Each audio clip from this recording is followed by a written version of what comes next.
And going deeper on the like some of these sacrifices, right?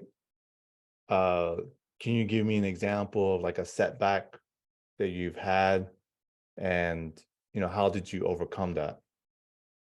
Oh man, there's too many setbacks to to count at this point.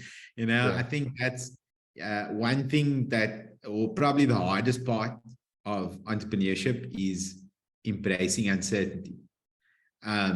For me, because it's kind of this weird thing that if you come from, because I was from the corporate world Mhm. before I decided to go out my own, and when you're in that kind of corporate 9 to 5 space, you feel like you have the sense of certainty because you kind of do what you need to do, and come kind of rain or shine, every end of the month, some money gets deposited into your bank account, and that feels Right. great.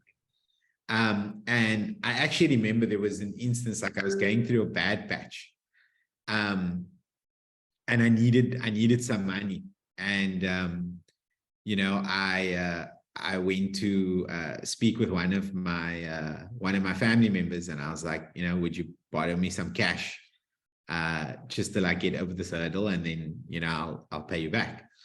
And then he told me something that just stuck with me. He's like, you have a job, and if I give you this money and tomorrow you lose your job, I'll never get my money back. Mhm. And he's like, it would be different if you're coming to me and you're saying, I've got my own business, I'm an entrepreneur, uh, and you're kind of waiting for a client to pay, or you're going to make a sale next week and you'll have that money, because Right. then I'm backing you and I'm backing your skill set. Mhm. Now, because you have a job, I'm backing your employer that I have no relationship with whatsoever. Yeah. Hoping that they're going to keep you employed until you can pay me back.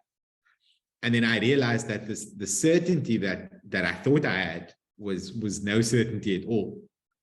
And the only way to have that certainty was to build the skills, build the self-confidence, and embrace the uncertainty of taking that ownership and that 100% accountability, and saying, well, if I want this, I've got to do it.